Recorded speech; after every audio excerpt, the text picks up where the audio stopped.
Hello and welcome to Bust and Beyond with your host Robin Hayhurst. In this podcast, Robin will introduce guests that have known failure and want to share their story about how they got through it and what happened next. This will make you learn how to see things from a new perspective and avoid making the same mistakes. Please welcome Robin Hayhurst. Hello and welcome to Bust and Beyond. So we're joined today by Juliet Denny, who is, she's into AI. So she's on an AI platform, she's designing a platform, and she's quite a rare beast, I suppose.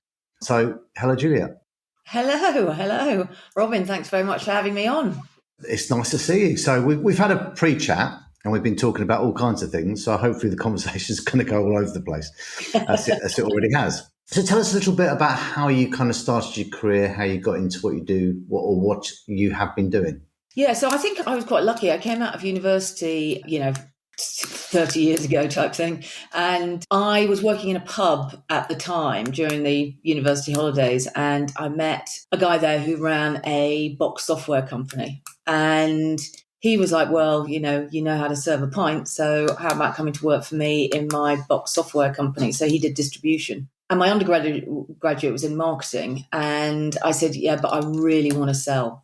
That was basically my thing. I just really wanted to sell because I wanted to get some money because, we weren't a rich family and it was, I was just sick and tired of being poor. And so I wanted to earn chunks as opposed to a steady kind of salary. And he was like, oh, do you really want to come on the sales floor? So this was like back in the day when people used to smoke and everyone was on the phones. So, I was like, no, Paul, that's what I want to do. So first day, walked onto the sales floor. There's got to be 80 dudes there. Everybody's smoking. They got two phones on either side of the, going like that. And I was like, this girl turned up, all prim and proper. I was like, oh my God.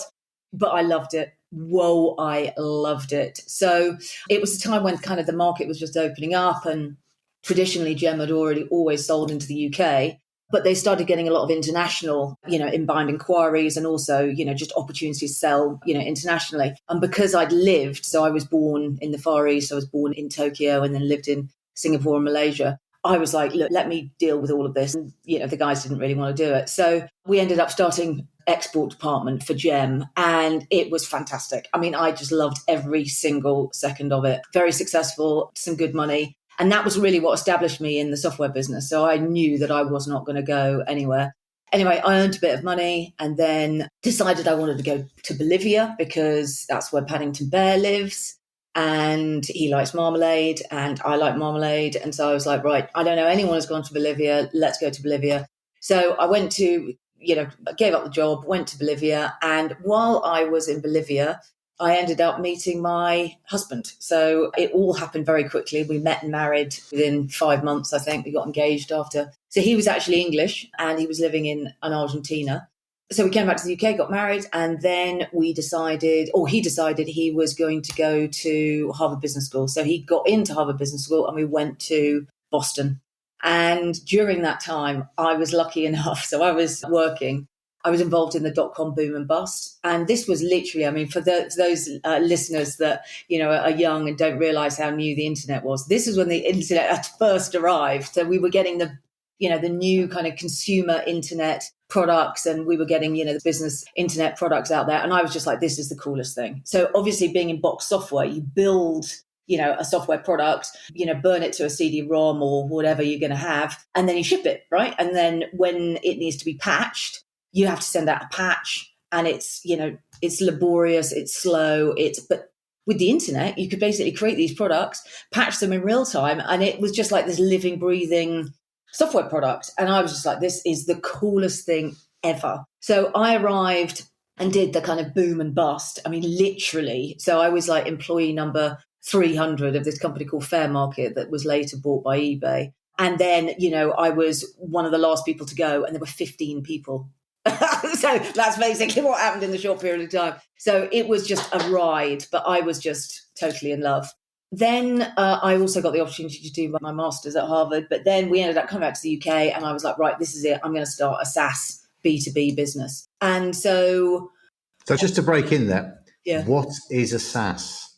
SaaS is software as a service.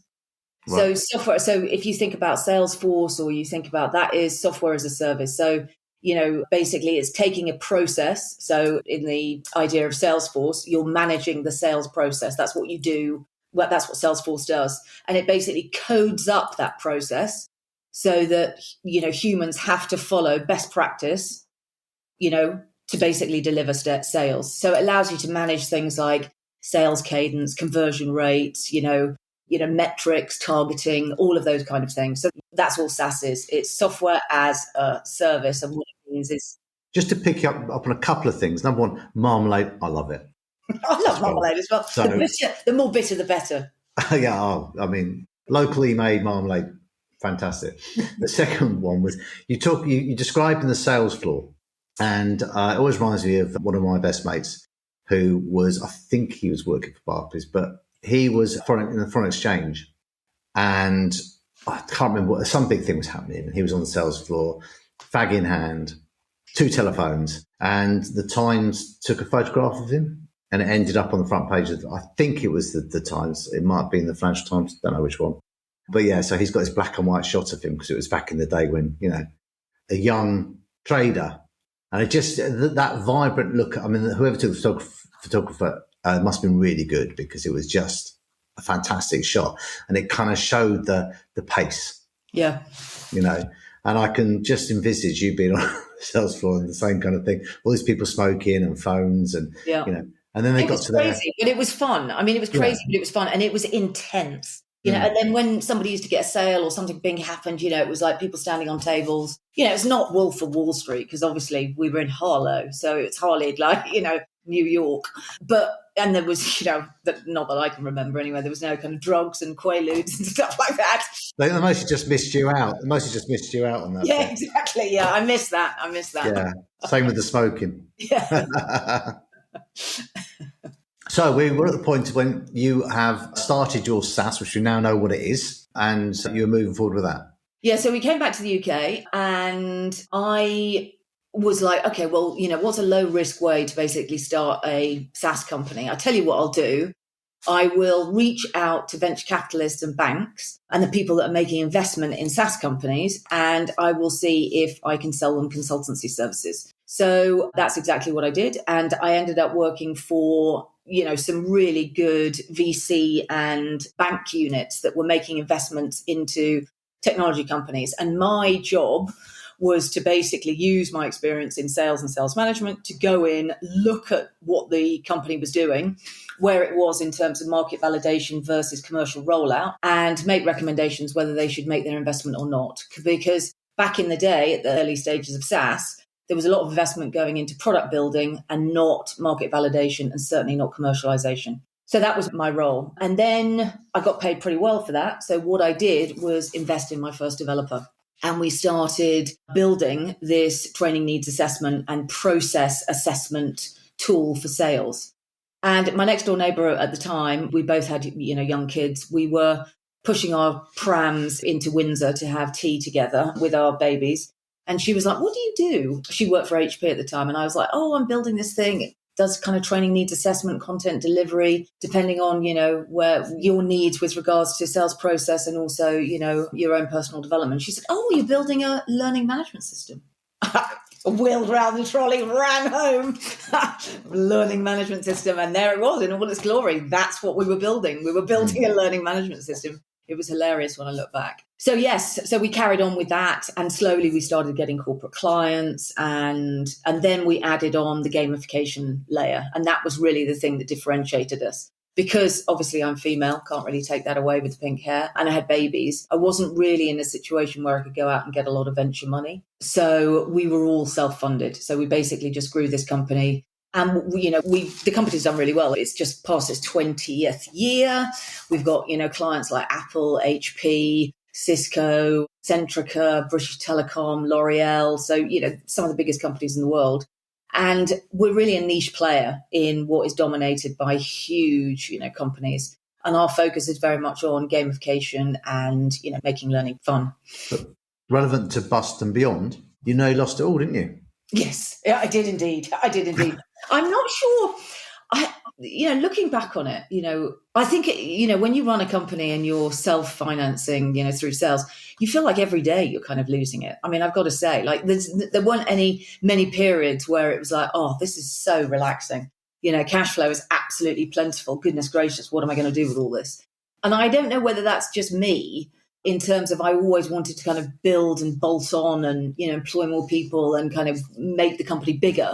So we didn't really, have a situation where we were like, right, okay, well, let's just put a couple of million in a bank account and just be conservative. There was never that vibe at all. I think it's a big problem with companies, and I see it all the time.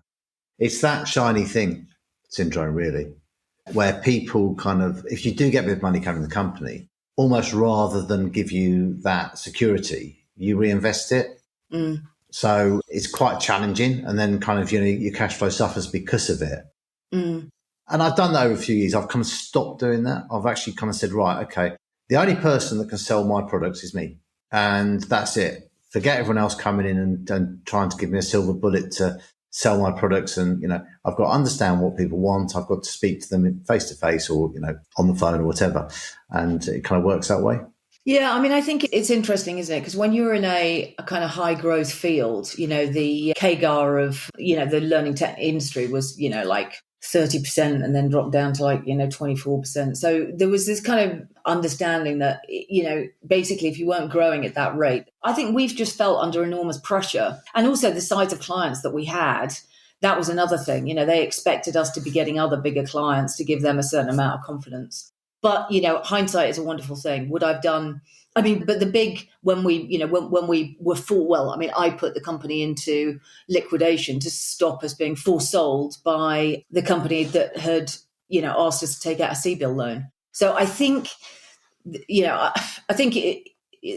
never would have had to basically, restructure the way we did if it wasn't for, Boost just being incredibly aggressive. So, we've obviously spoken about this before, but just to help the viewers understand, the story, we were growing very successfully. And then COVID came, we got approached by a UK company, a venture debt company, who said, look, we want to give you lend. Why don't you take out a CBIL loan for £2 million? And we were like, well, we don't really need it. We've never had funding before. We don't particularly want to take on that debt. And they were like, well, it's government backed. So there's no PGs or there's very limited PGs. Why don't you take it? So we took it and came out of COVID. We were paying the loan down. And then suddenly I got a email from one of the principals. This is after we paid about a quarter of the loan down, saying that unless I could pay them 1.5 million on Friday, which was literally 4 days after they'd emailed me. It was Tuesday to a Friday. Then they were going to force sell the company. And it's very common in venture debt to do this. Out of all the companies they offered the CBIL to, they did this to every single company. And so rather than being forced sold, I basically put the company into administration. Everybody left, I should say. Everybody left first. Then I put the company into administration. And then we, all of our competitors were all over us wanting to buy, but obviously I refused to talk to anybody. There was nobody there for anyone to talk to. So there was only one person they could sell the company back to, which was me. So, I just pulled the remaining money that I had in the world. I lost my house at the same time, but I did manage to buy Growth Engineering back. And at that point, I gave away 45% of the company to the management team because they'd been supportive through the journey. But for me, the love just completely broke me, to be honest with you. I just couldn't believe that there were such immoral people in the world. We'd done everything in a really cautious way for the whole, until COVID. And then this government-backed CBIL came out and we were stupid enough to take the money, and I regret it. And I don't think I would have started Iridescent. So, I went back into the business, as managing director, but I just couldn't. For me, it was just broken. And so that's when I came out and started Iridescent. So my former CFO now runs the company. He's the managing director. I don't really have anything to do with the day-to-day business. But it's interesting, isn't it? Because I think there is not enough protection out there for business-to-business relations, and particularly with lending. So, I get so many stories, and I've heard so many stories of people either been given a loan in hours that's kind of 30% PG attached to it. And they don't even know. They don't know what the percentage is. All they know is they need 50 grand or 100 grand. I know you're talking about a lot more money, but there's no protection. There's so little protection out there for them. and they're not used to borrowing money. So they're smaller companies. And then you've got kind of one of the big banks. I won't name them because I can't remember which one it was. It was one of the two to do with Scotland, who literally made companies go bust, asset strip them on purpose. But they said it was hands off because it had a separate asset stripping department, and it was on purpose.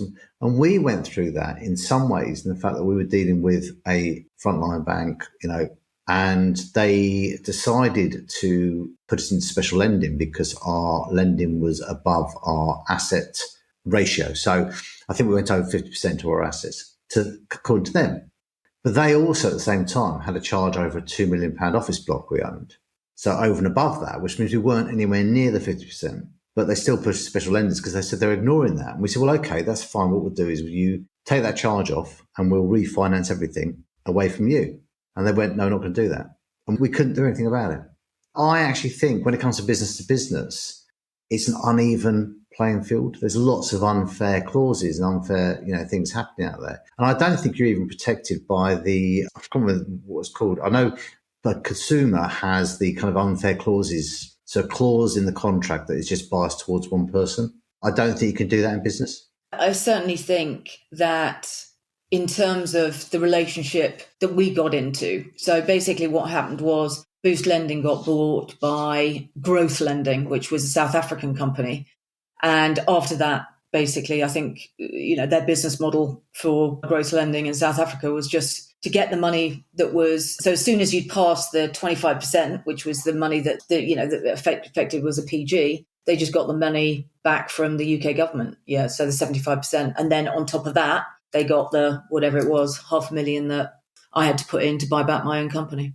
So for them, in a very short period of time, in terms of the amount of money that they were able to make from the initial deal, they did really well out of the deal. And that's their business. But it was sold to us as a C-bill loan. And it wasn't. It was a venture debt instrument.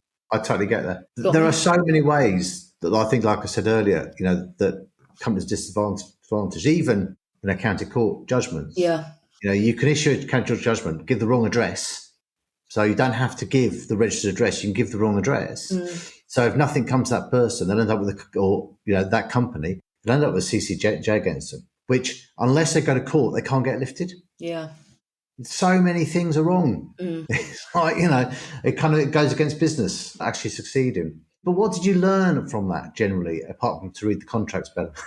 I don't know. I mean, what did I learn? I mean, I suppose it was a bit of a shock that the world was such a terrible bloody place. I didn't realise that the world could be quite that bad. So I think, that definitely shocked me. Maybe I was living in a bit of a bubble. I just didn't realise that there were those types of businesses that were so immoral. What else did I learn? I don't know. I mean, the whole COVID thing. I mean, what an absolute mess. I was never really a COVID denier or a COVID. I just went, along with the flow. But you look back on it, and I'm part of, a couple of different business networks with, different small businesses. And I'm like, the UK economy has got a real problem because, there are a lot of small, medium businesses that completely, broke a lot of their strengths and the infrastructure in those companies because of COVID. And the UK government really does need to really look after small and medium-sized businesses because they're the people that employ 95% of all people that work in the UK. And I think there are lots of business owners that I talk to that are very much looking at automation and ways of shedding jobs. And that's just the reality. I think the other thing that I found really interesting is the power of large corporates to withhold cash. So, all of our customer base on the growth engineering side are all very large corporates. And, some of those corporates have, 180-day payment terms, which means that, you've got to find 4 months' salary, or more of, for your teams in order for, to basically pay salaries. And I think that kind of thing is really immoral as well. I think it's totally immoral. I mean, in our industry, construction, it is huge. So 90 plus days payment. And why? Well, you're funding their debt, but you're actually funding their debt in some ways for free. Yeah. Because everyone's so worried about them. And I just say to my clients, don't work for them. Yeah. Oh, yeah, but we can't find... No, there's plenty of work out there. Just don't work for them. Yeah. Honestly, if you build up your pipeline the right way, you can circumnavigate these companies and make it difficult for them to... Because if they start paying a premium for giving 90 days, then they are starting to pay for it. Well, we were talking before we came on about how, the the world is becoming very beholden to corporate entities who are, taking over the world. Amazon's one of them. Mm-hmm. I think so much is bought by Amazon, and I bought on Amazon, and I'm so guilty of that myself because it's so easy. But we're also not supporting our local shops. And when we lose them all and we only have Amazon, we don't have a choice, we're all going to be moaning about it, but it's our fault. Well, I think what's even worse is if you look at companies like Walmart and Amazon, they pay such low wages. So a lot of those people that are working for Amazon, not on 0-hour contracts, and Walmart, they're all on food stamps and they're all on government subsidies. And you're like, hello, excuse me, how is that possible? Okay, so you are making billions of dollars of profit, okay? The UK government and ultimately the taxpayer is supporting the paying of your workforce. I mean, it is just completely and utterly wrong. Well, I think it's worse than that. I think, and I'm not an expert on these things, but I believe that Amazon have a huge tax benefit. And the theory is if you're going to employ 100,000 people, they're all paying tax. So we're going to have a view on your corporation tax, your tax as a business. But hold on, they're employing loads of people who are minimum wage and they're not paying a lot of tax. Yeah. And I think that happens a lot. I am a great believer in corporation taxes. The taxes should be low. I think if you can encourage business to the country and you get them to pay the tax because it's low, you make more tax. So coming out of COVID, everyone going, well, we've got to pay for COVID, we've got to pay for that cost. And then suddenly whacking a few percent on corporation tax actually does the opposite. Companies go bust. Less tax is paid overall. Yeah, no, I think you're right. I think also the other thing that I find really odd is that, the government is just allowed to keep printing money and, keep creating money. But yet people in the economy can't really do that. If you look at the bond market, large companies can just basically create bonds, at a whim. And so they can almost create their own paper that, whereby, small and medium sized businesses can't do that. I mean, we can hardly even get banks to lend us money. Do you know what I mean? So I think it's just completely different. The bigger you are, the more you seem to just be able to kind of manipulate things for your own prosperity, ultimately.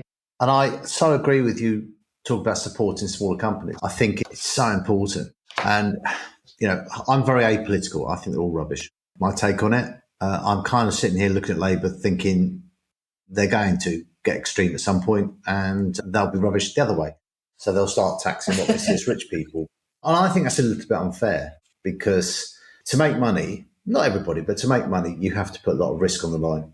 You have to, get out there. You have to kind of work 7 days a week. You have to do other things. Yeah. I'm not saying people who are employed don't do that, but they don't do the risk bit.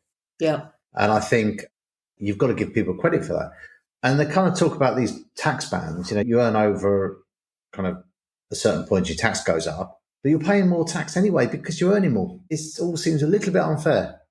And there's a great, I can't remember it, there's a great thing about kind of 8 guys down the pub drinking and they split the round according to what they're earning. And then at some stage, because they're such good customers, they give them a discount. And because the guy that's paying the most gets the biggest discount, they beat him up and then he stops paying and then everyone suffers. But it kind of feels like that a little bit.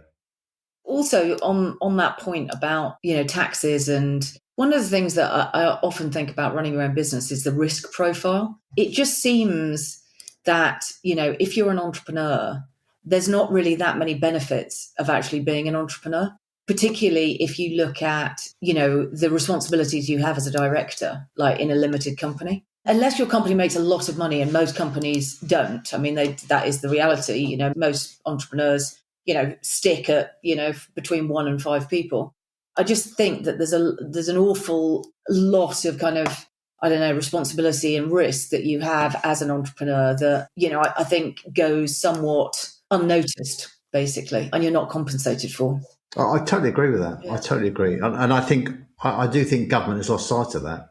And there used to be a tax benefit. And I think there should be a tax benefit because there should be some benefit in starting an enterprise and growing it.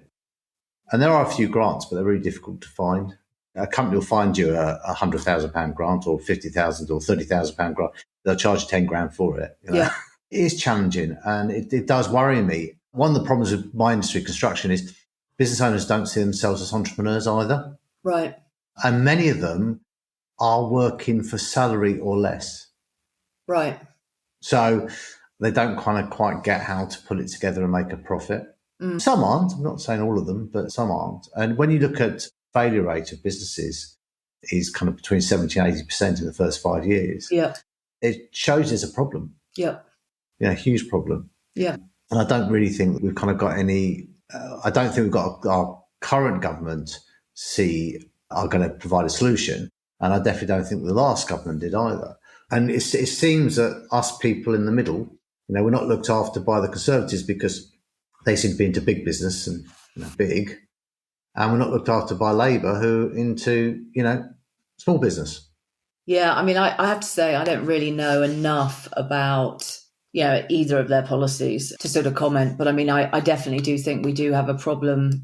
The capitalist model, I don't think is evenly, or fairly. It's just not even or fair. The bigger you get, the easier it is to access capital, to access the best resource, to access all of these things. And I think it is definitely, a struggle. But, I think by the same token, for a lot of entrepreneurs, including myself, there is a bit of a thrill in basically just kind of trying to build something anyway. The risks. I actually wrote an article on this week for my LinkedIn, just talking about how risk is kind of an interesting thing. Risk profiles is something I'm so interested in because I think people don't understand it. And I think a lot of companies, again, going back to my industry, they take such high risks for such low rewards.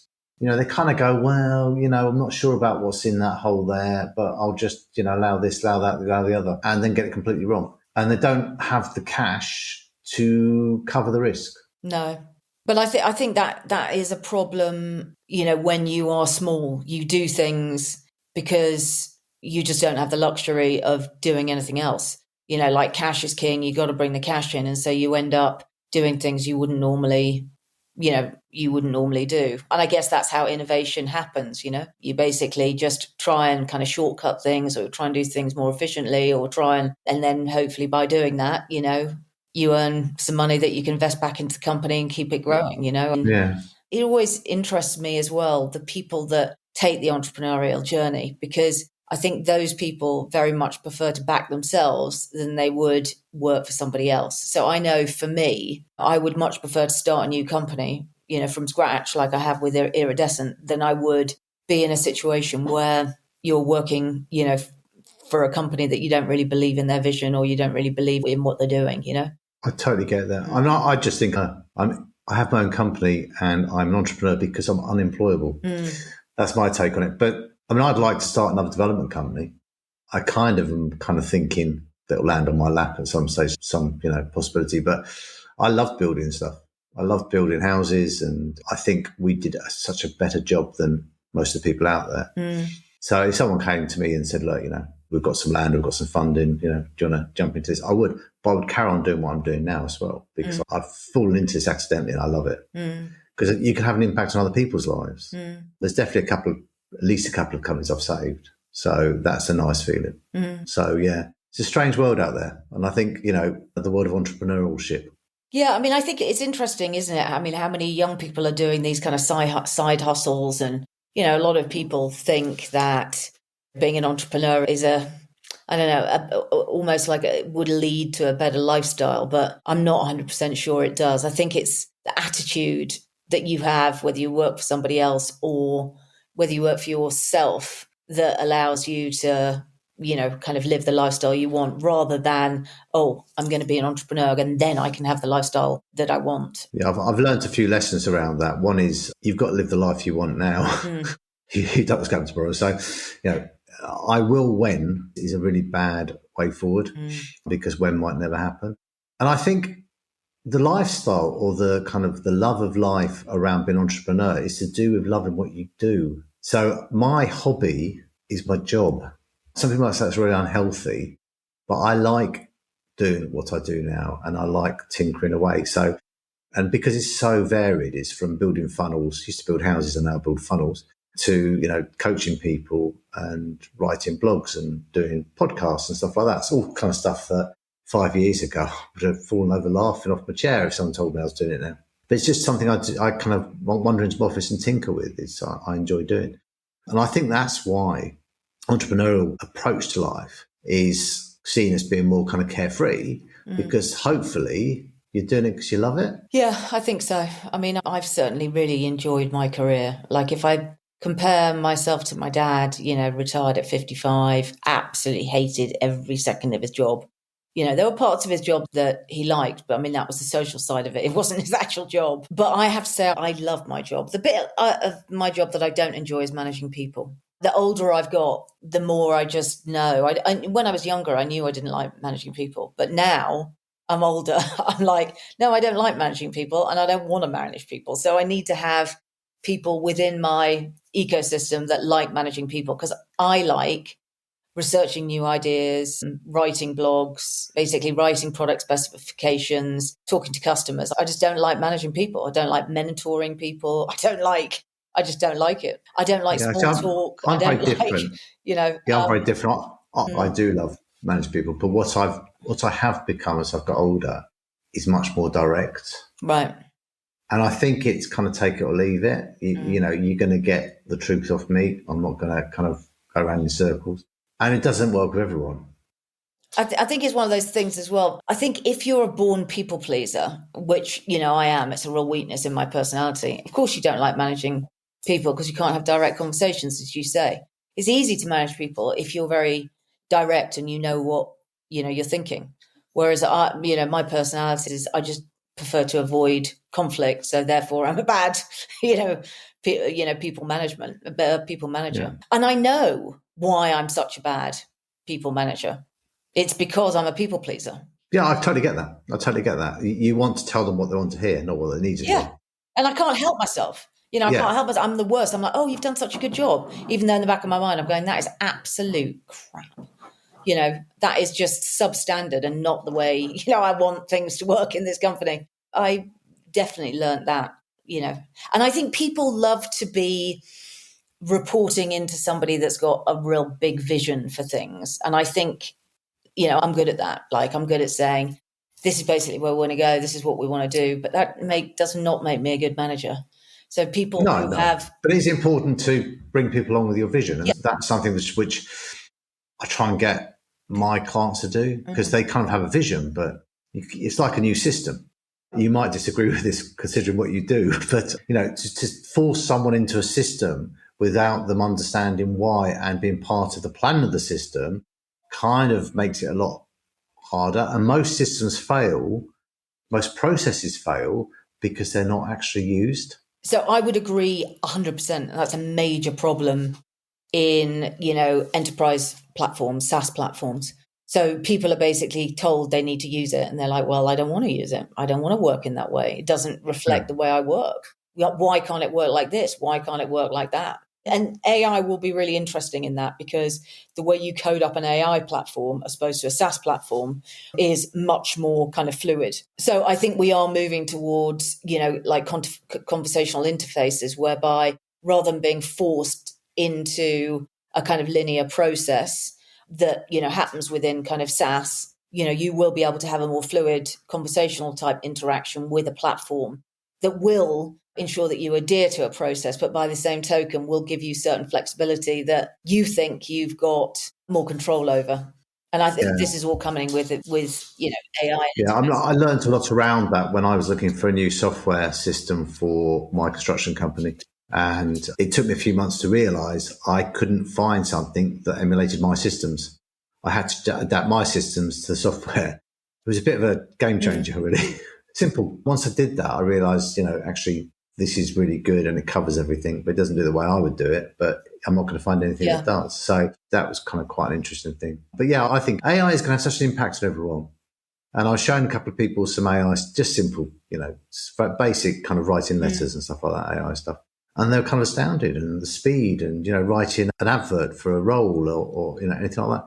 It takes seconds to do what would have taken, an hour. And, we were talking about blogs. And I write a blog, and what I do is I speak the blog first, and that gets recorded. And then I put that into AI, and AI comes out with something, and then I change it and, adapt it. And so I can do a blog in 10 minutes. If I sit down with my spelling and start from scratch, you're talking about an hour. So, it's just changed everything. Yeah, no, I agree. I mean, I think I really enjoy how creative I can be, because I can get my ideas down. I'm like you, I'm dyslexic. And so, getting my ideas down and shaping it is boring, but getting the ideas down is the creative bit. So, the way I use it, I kind of get my ideas down and they're all messy and they're not structured well and they're bad grammar and the spelling's appalling. And it's just literally just a conscious stream of, this is basically the idea. This is what I'm trying to communicate. This is what I'm trying to say. And then, hit the write this article button, and it just takes my, ideas and, the structure of what I'm trying to say and basically writes it in proper English. It's really good.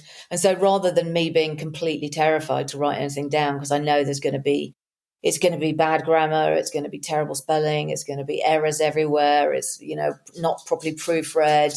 And then I have to go to other people to basically get my stuff, checked and approved before basically I can put it up. In LinkedIn now, I don't have to do that. I can just be like, this is the idea that I want to communicate. This is it in the way Juliet's brain works, and then comes out the other end. And it doesn't need to be proofread. It doesn't need to. The ideas are there. It's exactly what I wanted to say, but just with no grammar, spelling, issues. We're going to lose those skills, aren't we? So, that's the way it's going. But there we are. Let's bring this to a close now. But thank you ever so much for joining me. Pleasure. It's been really interesting. Hopefully the edited version is going to be a little bit less disjointed. Thanks for listening to Bust and Beyond with Robin Hayhurst.